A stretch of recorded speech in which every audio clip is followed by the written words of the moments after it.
Hi hello ಎಲ್ರಿಗೂ ನಮಸ್ಕಾರ. Welcome back to my YouTube channel. ನಾನು ನಿಮ್ಮ ಪ್ರೀತಿ.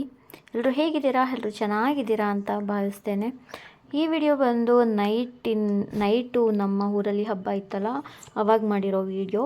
ಅಡುಗೆಗೆ ರೆಡಿ ಮಾಡ್ತಾಯಿದ್ವಿ. ಇದು ಒಂದು 5 ಗಂಟೆ ಅಷ್ಟರಲ್ಲೇ ಅಡುಗೆ ಎಲ್ಲ ರೆಡಿ ಮಾಡ್ಕೊಳ್ತಾ ಇದ್ದೀವಿ. ಪಲಾವು, ಅನ್ನ, ಸಾಂಬಾರು, ಪಾಯಸ ಪ್ರತಿಯೊಂದು ಮಾಡಿದ್ದೀವಿ. ಬಟ್ ಎಲ್ಲನೂ ಕ್ಯಾಪ್ಚರ್ ಮಾಡೋಕ್ಕಾಗಲ್ಲ. ಇದು ಅದು ಅಂದ್ಕೊಂಡು 2 ಕಡೆನೂ ವಿಡಿಯೋ ಮಾಡಿಬಿಟ್ರೆ ಕನ್ಫ್ಯೂಸ್ ಆಗುತ್ತೆ ಅಂತ ಒಂದು ಮಾತ್ರ ಮಾಡ್ಕೊಂಡಿದ್ದೀನಿ. ಇನ್ನೊಂದು ಕಡೆ ಸಾಂಬಾರು ಬೇಯ್ತಾ ಇದೆ. ಇಲ್ಲಿ ಪಲಾವ್ ಮಾಡ್ತಿರೋದನ್ನ ನಾನು ತೋರಿಸ್ತಿದ್ದೀನಿ. ಇದು ನನ್ನ ತಂಗಿ ಮಾಡ್ತಿರೋದು. ಪಲಾವ್ ತುಂಬ ಚೆನ್ನಾಗಿ ಮಾಡ್ತಾಳೆ. ಅವಳು ಮಾಡೋ ಪಲಾವ್ ಅಂದರೆ ಸಿಕ್ಕಾಪಟ್ಟೆ ಇಷ್ಟ. ನಮ್ಮಮ್ಮನೂ ಚೆನ್ನಾಗಿ ಮಾಡ್ತಾರೆ. ಚೆನ್ನಾಗಿ ಮಾಡ್ತಾರಲ್ಲ ಅಂದ್ಬಿಟ್ಟು ಹಾಗೆ ಒಂದು ಕ್ಲಿಪ್ಪಿಂಗ್ನ ತೊಗೊಂಡೆ. ನಿಮಗೆ ಇಷ್ಟ ಆಗುತ್ತೆ ಅಂತ ಅಂದ್ಕೊಂಡಿದ್ದೀನಿ. ನಮ್ಮೂರಲ್ಲಿ ಈಗ ನೈಟ್ ಆಗಿರೋದ್ರಿಂದ ಏನದು ಬಾಯಿ ಬೀಗ ಮತ್ತು ಬಂಡಿ ಅಂತ ಹೇಳ್ತಾರೆ. ಅಂದರೆ ಹಸುಗಳನ್ನೆಲ್ಲ ಕಟ್ಟಿಕೊಂಡು ಒಂದು ರೌಂಡ್ ಹೋಗಿ ಬರ್ತಾರೆ ಅಷ್ಟೇ. ಅದನ್ನೆಲ್ಲ ಮಾಡ್ತಾರೆ. ಅದೊಂದು ಚಿಕ್ಕ ಕ್ಲಿಪ್ನ ಆ್ಯಡ್ ಮಾಡಿದ್ದೀನಿ. ಹಬ್ಬ ಇದ್ರೂ ಅವಾಗವಾಗ ಕರೆಂಟ್ ಬೇರೆ ಹೋಗೋದು. ಹಳ್ಳೀಲಿ ಸರಿಯಾಗಿ ಕರೆಂಟ್ ಬೇರೆ ಕೊಡಲ್ಲ. ಹಿಂದೆಗಡೆ ಬ್ಯಾಕ್ಗ್ರೌಂಡ್ ಮ್ಯೂಸಿಕ್ ಬರ್ತಿದೆ. ಹಬ್ಬ ಅಲ್ಲ, ಫುಲ್ಲು ಸಾಂಗ್ ಹಾಕಿರೋದ್ರಿಂದ ಆ ಸಾಂಗು ನಾನು ವೀಡಿಯೋ ಮಾಡಿದ್ರು ಕೂಡ ಬರ್ತಾ ಇರೋದ್ರಿಂದ ಕಾಪಿರೈಟ್ ಕ್ಲೈಮ್ ಆಗುತ್ತೆ ಅಂತ ನಾನು ವಾಯ್ಸ್ನ ಕೊಡ್ತಿದ್ದೀನಿ. ಇಲ್ಲಾಂದರೆ ಹಾಗೇ ವೀಡಿಯೋನ ಅಪ್ಲೋಡ್ ಮಾಡ್ತಿದ್ದೆ. ಈ ವಿಡಿಯೋ ಇಷ್ಟ ಆಗುತ್ತೆ. ನಿಮಗೆ ಇಷ್ಟ ಆಗಿಲ್ಲ ಅಂದರೂ ಸಬ್ಸ್ಕ್ರೈಬ್ ಮಾಡ್ಕೊಂಡು ನೋಡಿ. ಮುಂದೆ ಯಾವುದಾದ್ರೂ ಒಂದು ವಿಡಿಯೋ ನಿಮ್ಗೆ ಇಷ್ಟ ಆಗ್ಬೋದಲ್ವ? ಆ ವಿಡಿಯೋ ನಿಮ್ಗೆ ಇಷ್ಟ ಆಗಬೇಕು, ನಿಮಗೆ ಸಿಗಬೇಕು ಅಂದರೆ ಸಬ್ಸ್ಕ್ರೈಬ್ ಮಾಡ್ಕೊಳ್ಬೇಕು.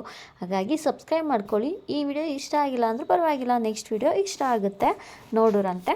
ಪ್ಲಸ್ ಸಬ್ಸ್ಕ್ರೈಬ್ ಮಾಡ್ಕೊಂಡು ಮಾತ್ರ ನೋಡಿ ಅಂತಲೇ ರಿಕ್ವೆಸ್ಟ್ ಮಾಡ್ಕೊಳ್ತೀನಿ. ನಾನು ಅವಳಿಗೆ ಏನೇನು ಆಗ್ತಿದ್ದಾಳೆ ಅಂತ ನಿಮಗೆ ಹೇಳ್ತಾ ಇಲ್ಲ. ಏನೇನು ಆಗ್ತಿದ್ದಾಳೆ ಅನ್ನೋದು ನಿಮಗೆ ಗೊತ್ತಾಗ್ತಿದೆ ಅಲ್ವಾ? ಅದೇ ರೀತಿ ಮಾಡ್ಕೊಳ್ತೀನಿ. ಅಂದರೆ ನಿಜವಾಗ್ಲೂ ಮಾಡ್ಕೊಳ್ಳಿ, ತುಂಬ ಚೆನ್ನಾಗಿರುತ್ತೆ, ತುಂಬ ಟೇಸ್ಟಿಯಾಗುತ್ತೆ ಕೂಡ. ಮಾಡಿಕೊಂಡು ಹೇಗಿತ್ತು ಅಂತಲೂ ನನಗೆ ಹೇಳಿ. ಇನ್ನು ಹಬ್ಬ ಆಗಿರೋದ್ರಿಂದ ಊಟನೂ ರೆಡಿ ಮಾಡ್ಕೋಬೇಕು. ಅಲ್ಲೋಗಿ ನಾವು ಎಲ್ಲ ನೋಡಬೇಕಲ್ಲ, ಅದಕ್ಕೆ ಬೇಗ ಬೇಗ ಮಾಡಿಬಿಟ್ಟು ಆಮೇಲೆ ಹೊರ್ಗಡೆ ಹೋಗ್ತೀವಿ. ದೇವಸ್ಥಾನದ ಹತ್ರ ಹೋಗಿ ಜಾತ್ರೆ ಎಲ್ಲ ನಡೆಯುತ್ತೆ. 3 ದಿನ ಇರುತ್ತೆ ಜಾತ್ರೆ. ಸ್ಯಾಟರ್ಡೆ, ಸಂಡೇ, ಮಂಡೇ 3 ದಿನ ಜಾತ್ರೆ ಇರುತ್ತೆ. ಹಬ್ಬ ಸೋಮವಾರನೇ ಹಬ್ಬ. ಅಂದರೆ ಬಂಡಿ ಅದೆಲ್ಲ ಮಾಡ್ತಾರೆ ಅಂತ ಹೇಳಿದ್ನಲ್ಲ, ಕೊಂಡ, ಬಂಡಿ, ಬಾಯಿಬೀಗ ಅದೆಲ್ಲ ಮಂಡೇ ಇರುತ್ತೆ. ಇನ್ನು ಟ್ಯೂಸ್ಡೇ ಬಂದು ಅವತ್ತು ಇರುತ್ತೆ. ಅವತ್ತು ದೇವ್ರ ಪೂಜೆ ಎಲ್ಲ ಮಾಡ್ತಾರೆ. ಬಟ್ ಅಷ್ಟು ಜಾಸ್ತಿ ಇರಲ್ಲ. ಅವತ್ತು ನಾನ್ ವೆಜ್ ಊಟ ಇರುತ್ತೆ. ಈ ಥರ ಎಲ್ಲ ಇರುತ್ತೆ. ಪ್ರತಿಯೊಂದು ಊರಲ್ಲೂ ಕೂಡ ಈ ಥರ ಹಬ್ಬನ ಮಾಡ್ತಾರೆ. ನಮ್ಮ ಊರಲ್ಲೂ ಕೂಡ ಸೆಲೆಬ್ರೇಷನ್ ಮಾಡ್ತಾರೆ. ಮಂಗಳವಾರನೂ ಕೂಡ ಜಾತ್ರೆ ಇರುತ್ತೆ. ಸಂಜೆ ತನಕ ಇರ್ತಾರೆ ಆಲ್ಮೋಸ್ಟ್. ಯಾಕೆಂದರೆ ಎಲ್ಲರೂ ರಿಲೇಟಿವ್ಸ್ ಎಲ್ಲ ಅವ್ರ ಮನೆಗಳಿಗೆ ಬಂದಿರ್ತಾರಲ್ಲ, ನೆಂಟರುಗಳು ನಾನ್ ವೆಜ್ ಊಟ ಮಾಡೋದಕ್ಕೇ ಬರ್ತಾರೆ ಜಾಸ್ತಿ, ಹಬ್ಬಕ್ಕಿಂತ ನಾನ್ ವೆಜ್ ಊಟಕ್ಕೆ. ಸೊ ಹಾಗಾಗಿ ಜಾತ್ರೆ ಅವರು ಸಂಜೆ ತನಕನೂ ಇರ್ತಾರೆ. ಜಾತ್ರೆ ಬೇಗ ಏನು ಖಾಲಿ ಆಗೋಲ್ಲ. Almost 4 days. ಆದರೆ ಜಾಸ್ತಿ ಜಾತ್ರೆ ಇರೋದು ಸಂಡೇ ಮತ್ತು ಮಂಡೇ ತುಂಬ ಕ್ರೌಡ್ ಇರುತ್ತೆ, ಆವತ್ತಿರ್ತಾರೆ. ಸ್ಯಾಟರ್ಡೇನೂ ಸ್ವಲ್ಪ ಬಂದಿರ್ತಾರೆ. ಮತ್ತು ಮಂಗಳವಾರ ದಿನ ಮಧ್ಯಾಹ್ನ ಅಥವಾ ಸಂಜೆ ಅಷ್ಟರಲ್ಲಿ ಖಾಲಿ ಮಾಡ್ತಾರೆ. ಸೊ ಈ ಥರ ಇರುತ್ತೆ ನಮ್ಮೂರ ಹಬ್ಬ. ನೀವು ಕೂಡ ಈ ಥರ ಹಬ್ಬನ ಸೆಲೆಬ್ರೇಷನ್ ಮಾಡ್ತೀರಾ ನಿಮ್ಮೂರಲ್ಲಿ ಅಂತ ನನಗೆ ಕಮೆಂಟ್ ಮಾಡಿ ತಿಳಿಸಿ. ಇಲ್ಲಿ ಪಲಾವ್ ಆಗ್ತಾ ಇದೆ. ನಮ್ಮ ಮಕ್ಕಳು ಬೇರೆ ಅಲ್ಲಿ ಗಲಾಟೆ ಮಾಡ್ತಾ ಇದ್ದಾರೆ. ಇಬ್ಬರೂ ಹಿಡಿಯೋದು ಕಷ್ಟ. ಇಬ್ಬರು ಜೊತೆಗೆ ಸೇರಿಬಿಟ್ರೆ ಒಬ್ಬರು ಅದನ್ನು ಎಳಿತಾರೆ, ಒಬ್ಬರು ಇದನ್ನು ಎಳಿತಾರೆ. ಇಲ್ಲ ಒಂದೇ ವಸ್ತುಗೆ ಇಬ್ಬರು ಕಿತ್ತಾಡ್ತಾರೆ. ಅವ್ರನ್ನ ಸಮಾಧಾನ ಮಾಡೋಕ್ಕೂ ಕೂಡ ಆಗಲ್ಲ. ನನಗೂ ಬೇಕು ಅಂತಾರೆ. ಒಂದು ಕಡೆ ಕೂರಕ್ಕಂತೂ ಬಿಡಲ್ಲ. ಅವ್ರದ್ದೊಂದು ಕಡೆ ಆದರೆ ಇನ್ನೂ ಆ ಕಡೆ ಸಾಂಗ್ ಬೇರೆ ಹೇಳ್ತೈತೆ. ಎಲ್ಲ ನೋಡ್ಕೊಂಡು ಮಾಡಬೇಕಲ್ಲ, ಅದೇ ಒಂದು ಕಷ್ಟ. ನಾನು ವೀಡಿಯೋ ಮಾಡ್ಕೊಳ್ತಾ ಇದ್ದೆ.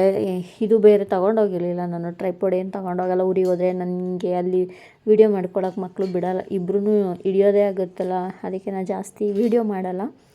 ಹಾಗಾಗಿ ಇರೋದನ್ನೇ ನಾನು ಎಷ್ಟು ಸಾಧ್ಯ ಅಷ್ಟು ಕೈಯಲ್ಲೇ ಫೋನ್ ಹಿಡ್ಕೊಂಡು ವೀಡಿಯೋನ ಮಾಡ್ಕೊಳ್ತೀನಿ.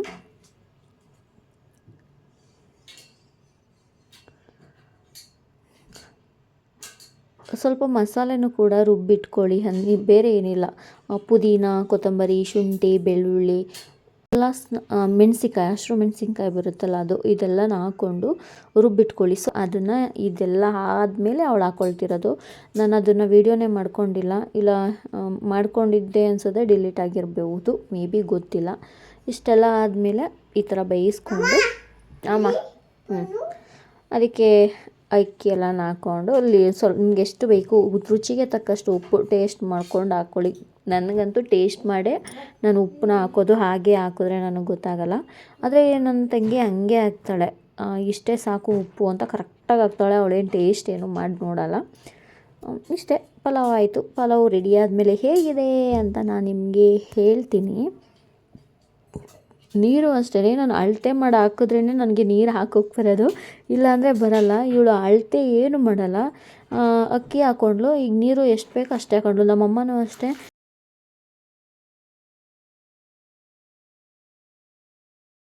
ನೀರೆಲ್ಲ ಅಳತೆ ಮಾಡಿ ಒಯ್ಯಲ್ಲ ಅವ್ರು ಅಕ್ಕಿ ಹಾಕ್ಕೊಳ್ತಾರೆ, ಅದಕ್ಕೆ ಎಷ್ಟು ಮೆಜರ್ಮೆಂಟ್ ಬೇಕು ಅಂತ ಕೈಯಲ್ಲೇ ಮಾಡ್ತಾರೆ. ನನಗಾಗಲ್ಲ. ನಾವೇನು ಮಾಡ್ತೀವಿ, ನಾವು ಅಂದರೆ ನನ್ನ ಥರ ಯಾರು ಅಡುಗೆ ಮಾಡ್ತೀರಿ, ಅವರು 1 ಲೋಟ ಅಕ್ಕಿ ಹಾಕಿದ್ರೆ 2 ಲೋಟ ನೀರು ಹಾಕೋದು, ಆ ಥರ ಮೆಜರ್ಮೆಂಟು ನಮ್ಮದು. ಬಟ್ ಇವ್ರು ಹಾಗೆಲ್ಲ, ಹಾಗೆ ಕೈ ಎಳ್ತಲೇ ಹಾಕ್ತಾರೆ. ಅದು ಅವ್ರಿಗೆ ಗೊತ್ತಾಗುತ್ತೋ ಗೊತ್ತಿಲ್ಲ. ಬಟ್ ನಾವು ಈ ಥರ, ನನ್ನ ಥರ ಯಾರೆಲ್ಲ ಅಡುಗೆ ಮಾಡ್ತೀರಾ ಕಮೆಂಟ್ ಮಾಡಿ. ಈಗ ಸಪ್ರೇಟು ನಾವು ಕಾಳು ಗೊಜ್ಜು ಮಾಡ್ಕೊಳ್ತಾ ಇದ್ದೀವಿ. ಅಂದರೆ ಪಲ್ಯ, ತರಕಾರಿ ಮತ್ತು ಕಾಳು ಹಾಕ್ಬಿಟ್ಟು ಪಲ್ಯ ಅಥವಾ ಗೊಜ್ಜು ಆ ಥರ ಮಾಡ್ತಿರೋದು. ಅದು ನಾನೇನು ರೆಸಿಪಿ ಇದು ಮಾಡ್ತಾಯಿಲ್ಲ, ನಾನು ಹಾಗೆ ಒಂದು ಕೈಲಿ ಫ್ರೈ ಮಾಡ್ತಿದ್ದೆ, ಇನ್ನೊಂದು ಕೈಲಿ ಮೊಬೈಲ್ ಹಿಡ್ಕೊಂಡಿದ್ದೆ. ಅವಳು ತರಕಾರಿ ಕಾಳು ಎಲ್ಲನೂ ಒಗ್ಗರಣೆಗೆ ಹಾಕ್ತಾಯಿದ್ಲು, ಸೀದೋಗುತ್ತೆ ಅಂತ ಒಂದು ಕೈಲಿ ಹಾಗೆ ಬಾಡಿಸ್ತಾಯಿದ್ದೆ ನಾನು. ಬಾಡಿಸೋದು ಅಥವಾ ಆಡಿಸೋದು ಮಾಡ್ತಾಯಿದ್ದೆ. ಇನ್ನೊಂದು ಕಡೆ ಪಲಾವ್ಗಿಟ್ಟಿದ್ದು ಪಲಾವ್ ಕೂಡ ರೆಡಿ ಆಗಿದೆ. ಇದು ಕಾಳು ಗೊಜ್ಜು ರೆಡಿ ಆಗಿಬಿಟ್ರೆ ಆಯಿತು. ಸಾಂಬಾರು ಆಲ್ರೆಡಿ ಆಗಿದೆ, ರೈಸು ವೈಟ್ ರೈಸು ಕೂಡ ಆಗಿದೆ. ನೆಕ್ಸ್ಟು ಪಾಯಸ ಒಂದು ಮಾಡಬೇಕು, ಅದೊಂದು ಸ್ವಲ್ಪ ನಾನು ತೋರಿಸ್ತೀನಿ. ಅಂದರೆ ಅದು ಬೆಲ್ಲದ ಪಾಯಸ, ಅಕ್ಕಿ ಮತ್ತು ಬೆಲ್ಲ ಹಾಕಿ ಮಾಡಿರೋದು ಬೆಲ್ಲದ ಪಾಯಸ.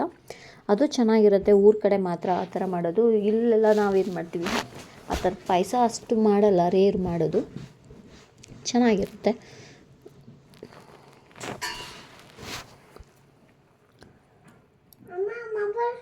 ನೋಡಿ, ಈಗ ಪಾಯಸ ಅಂತೀನಿ, ಪಲಾವ್ ರೆಡಿ ಆಗಿದೆ. ಹೇಗಿದೆ ಅಂತ ತಿನ್ಕೊಳ್ಳೋದು, ಅಂದರೆ ಟೇಸ್ಟ್ ಮಾಡಿ ನೋಡಬೇಕು ಅಂತ ಅಲ್ಲ. ಈಗ ಆಲ್ರೆಡಿ ಟೈಮ್ ಆಗಿದೆ ಅಲ್ಲ, ಊಟ ಮಾಡ್ಕೊಂಬಿಟ್ರೆ ನಾವು ದೇವಸ್ಥಾನದ ಹತ್ರ ಹೋಗೋಕೆ ಸರಿ ಹೋಗುತ್ತೆ, ಇಲ್ಲಾಂದರೆ ಎಲ್ಲ ಮುಗ್ದೋಗ್ಬಿಡುತ್ತೆ ಅಂದ್ಬಿಟ್ಟು ಟೇಸ್ಟ್ ಮಾಡೋದಕ್ಕೆ ಅಂದ್ಬಿಟ್ಟು ಈಸ್ಕೊಂಡು ಊಟನೇ ಮಾಡಿದ್ರಾಯ್ತು ಅಂದ್ಬಿಟ್ಟು ಆ ತಟ್ಟೆಗೆ ಹಾಕ್ಕೊಂಡು ತಿಂತಿರೋದು. ಈ ಕಡೆ ಬೆಲ್ಲದ್ದು ಪಾಯಸ ಕೂಡ ರೆಡಿ ಆಗ್ತಾಯಿದೆ. ಚೆನ್ನಾಗಿರುತ್ತೆ.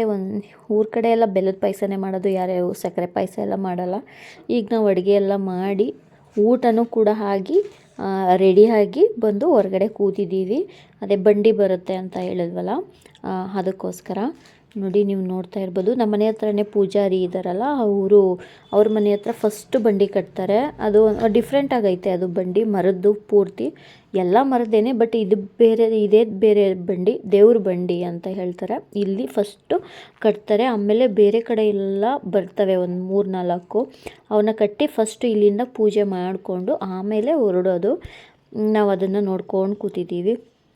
ಎಲ್ಲರೂ ಬರ್ತಾರೆ ಇವಾಗ, ಎಲ್ಲರೂ ಮನೆ ಹತ್ರ ನಿಂತ್ಕೊಂಡು ನೋಡ್ತಾರೆ. ನಾವು ಕೂಡ ರೆಡಿಯಾಗಿ ಬಂಡಿ ನೋಡೋದಕ್ಕೆ ಅಂತಲೇ ಬಂದು ನಿಂತಿದ್ದೀವಿ. ಅಡುಗೆ ಆಗಿ ಊಟನೂ ಕೂಡ ಆಗಿದೆ. ನೋಡಿ, ಎಲ್ಲರೂ ಬರ್ತಾ ಇದ್ದಾರೆ. ಎಲ್ಲರೂ ಇಲ್ಲಿ ಬಂದು ನಿಂತ್ಕೋತಾರೆ, ಯಾಕೆಂದರೆ ಫಸ್ಟು ಪೂಜೆ ಮಾಡೋದು ಇಲ್ಲೇ. ನಾವು ಅಲ್ಲಿ ನಿಂತ್ಕೊಂಡು ನೋಡ್ತಿದ್ದೀವಿ. ಪೂಜೆ ಮಾಡಾದ್ಮೇಲೆ ಮುಂದಕ್ಕೆ ಹೋಗುತ್ತೆ.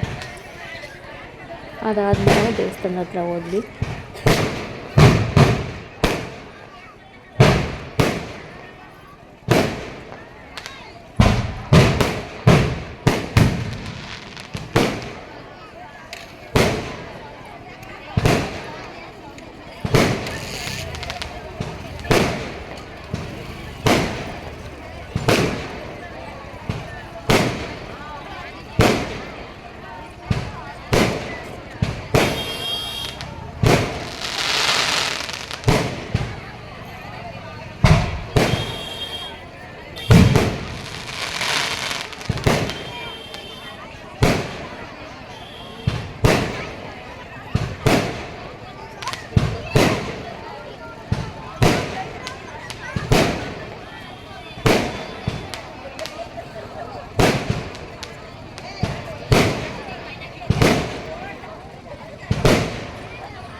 ಏನು ಬೇಕು ಚಿನ್ನ ಓಕೆ ಹೆಂಗಾರ ಅವಳು ಒಂದೇ ಒಂದು